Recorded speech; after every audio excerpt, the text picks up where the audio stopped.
লোকনাথ বাবার 136তম তিরোধান দিবস উপলক্ষে লক্ষ্মণবাড়ি রোড স্থিত শ্রী শ্রী লোকনাথ বাবা শ্যামা মন্দির সংস্থা বাবার তিরোধান তিথি উপলক্ষে বিশেষ পূজার আয়োজন করেছে। এতদ উপলক্ষে গতদিন অধিবাস দিয়ে বাবার পূজা আরম্ভ হয় এবং আজকে ভোর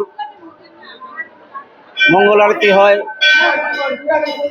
তারপর বাবার সকালের অন্নভোগ হয়, তারপর বাবার 9টা থেকে বিশেষ পূজা আরম্ভ হয়। বিশেষ পূজার পর বেলা 11টায় বাবার রাজভোগ